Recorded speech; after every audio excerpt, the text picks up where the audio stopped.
In 530 BC, a message could travel 1,677 miles in 7 days, and the system that made it possible wasn't built by Rome, wasn't built by Greece, and wasn't built by any civilization most people would guess. The Achaemenid Persian Royal Road Postal Network moved information across the largest empire the ancient world had ever seen.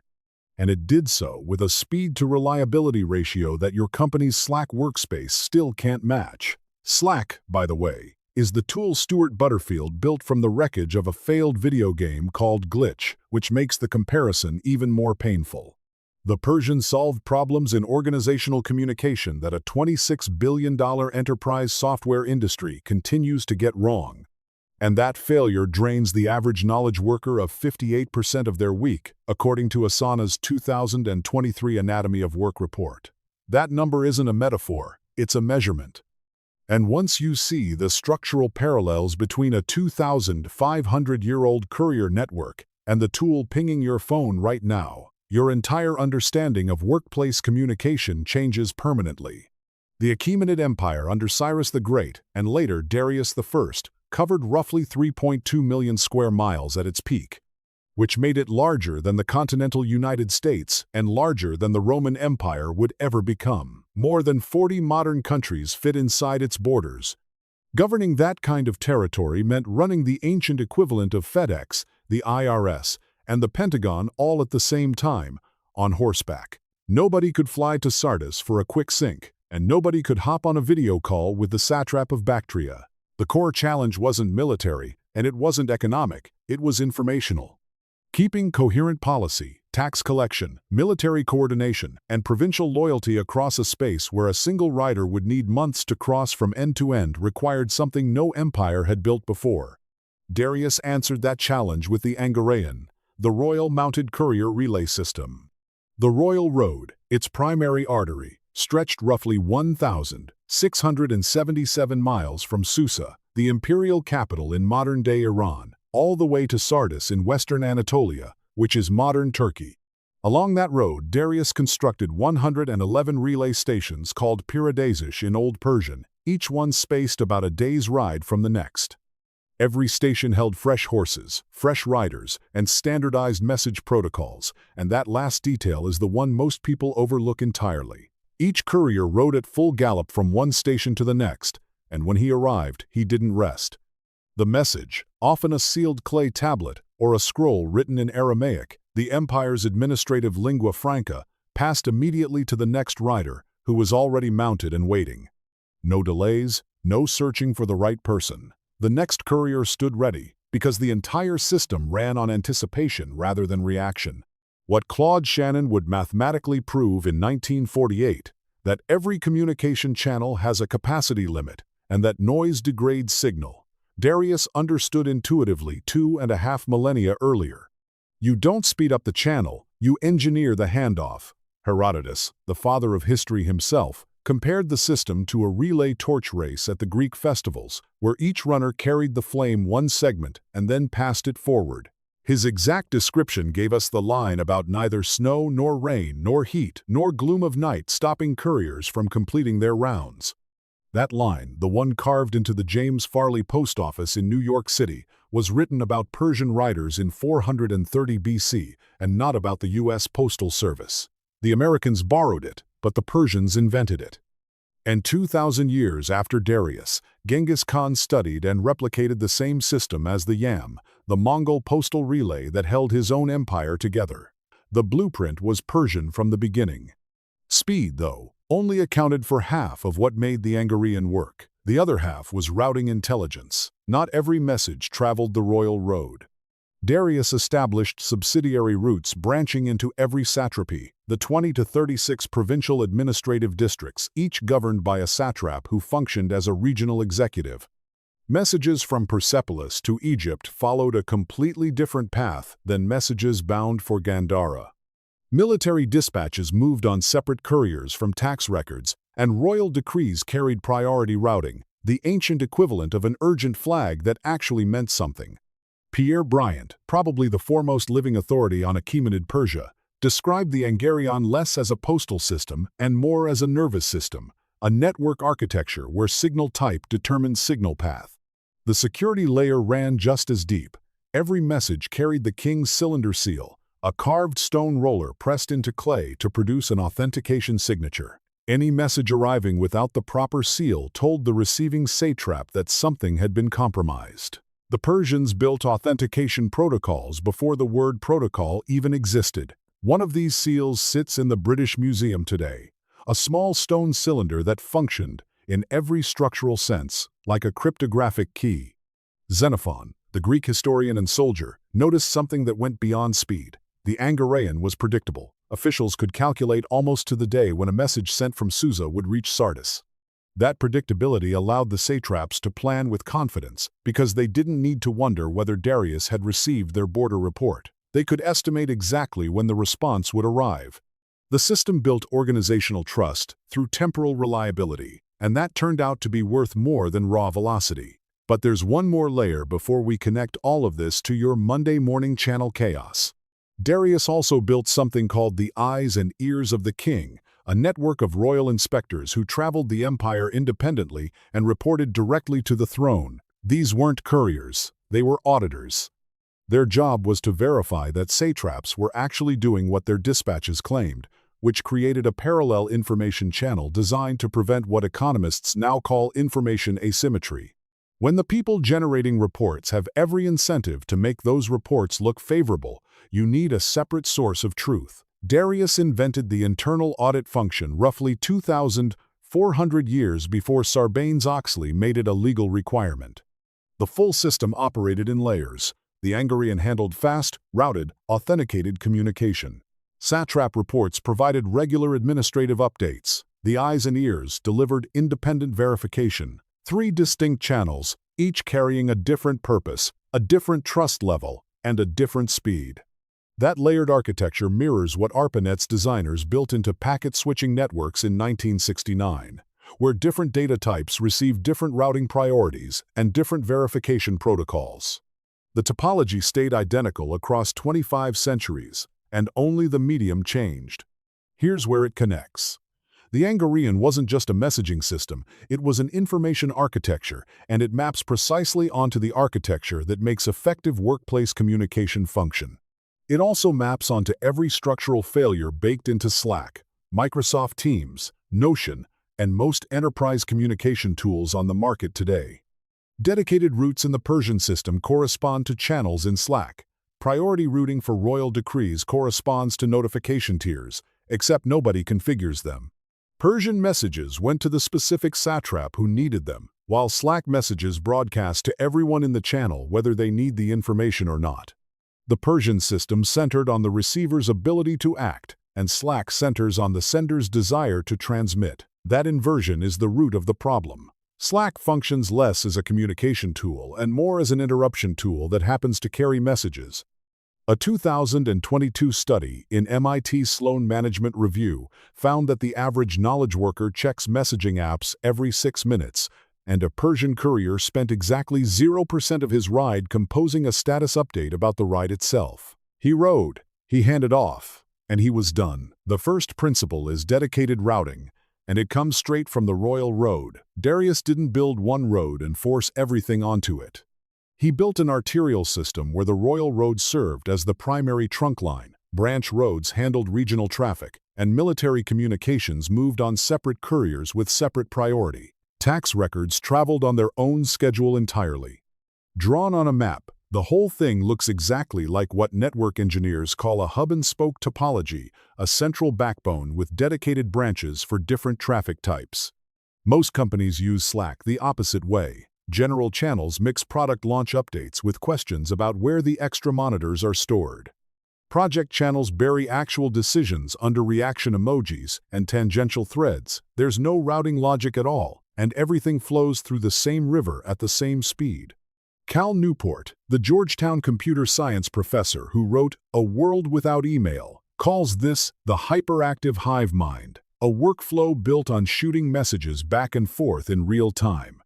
It feels productive, but the reality runs in the other direction entirely. That approach amounts to the communication equivalent of routing every Persian message through a single relay station and hoping the right person picks it up. Basecamp, the project management company led by Jason Fried and David Heinemeier Hansen, restructured their entire communication system around this principle. Real-time chat disappeared for most purposes, automatic check-ins replaced status meetings, and long-form posts took over where rapid-fire threads used to live. Their team reported reclaiming roughly 30% of their workweek as a direct result. What they built was functionally the Royal Road, with dedicated routes for dedicated information types. And if your team runs a Slack channel where decisions, questions, social chat, and file sharing all coexist, that's not a channel, that's a swamp, and Darius would have fired the satrap responsible. The second principle is anticipatory handoff, and it's the idea that separated the Persian system from every courier network that came before it. Assyria and Babylon both ran single-rider systems where one messenger made the entire journey. The Persians realized the bottleneck had nothing to do with how fast a horse could run. Rider fatigue and horse recovery created the real constraint, which meant the entire design had to center on the handoff rather than the journey. Each Piradazish existed to make transitions instantaneous, and the next rider wasn't recruited when the previous one arrived. He was already in position, already mounted, already briefed on the route ahead. Toyota's Kanban system works on the same logic, pull rather than push, where the next station in the chain initiates readiness before the signal arrives rather than scrambling after. Now, translate that to modern communication. When you send a Slack message and the recipient is in a meeting, the message sits idle. When they come out, 47 other messages have piled up, and yours is buried somewhere in the stack. The information arrived, but the handoff failed completely because no relay station existed to catch it. Amazon's internal communication culture, built around Jeff Bezos's 6-page memo format, functions like a Piradazish in practice. Before any meeting starts, the relevant information arrives preloaded in a written document, and the first 20 minutes of the meeting go to silent reading. Everyone reaches the same informational state before any discussion begins, which means the rider doesn't have to explain the journey because the station came prepared. Amazon credits a significant portion of its decision-making speed to this practice, and structurally it mirrors what happened at relay station number 47 on the road to Sardis. When information in your organization requires the sender to also serve as the explainer, the context giver, and the follow-up reminder, your system has no relay stations, and you're running a single-rider empire. Authentication and trust is the third principle, and it comes from the cylinder seal. Every message in the Angarian carried the king's seal, and that seal performed two functions simultaneously. It verified the source, confirming the message really came from Darius, and it established priority, meaning a sealed royal decree automatically superseded local authority. Without the seal, a message was just a claim, and with it, the message became a command. Modern communication suffers from the inverse problem. Everything arrives carrying the same weight. A Slack direct message from the CEO looks identical to one inviting you to a fantasy football league. An email from legal about a compliance deadline occupies the same inbox as a newsletter you forgot to unsubscribe from. No mechanism exists to authenticate importance. GitLab, the DevOps platform company, organized their entire workflow around what they call a handbook-first approach. Every decision, policy, and process lives in their public handbook, which runs over 2,000 pages deep. When someone references a decision, they link directly to the handbook entry, and that link functions exactly like a cylinder seal. The reference isn't just a message, it's an authenticated, verified, canonical source. GitLab operates with over 2,000 employees spread across 65 countries, nearly all of them working asynchronously, and the cylinder seal principle, the simple act of giving information verifiable weight, is what holds it together. Most teams try to fix communication problems by adding more communication, more channels, more stand-ups, more syncs, which amounts to Darius deciding the solution to slow mail was cramming more horses onto the same road. What actually works is authentication, giving information enough weight that receivers can triage without reading everything. The fourth principle is parallel verification, drawn directly from the eyes and ears of the king. Those royal inspectors existed because Darius understood a truth that most organizations still ignore.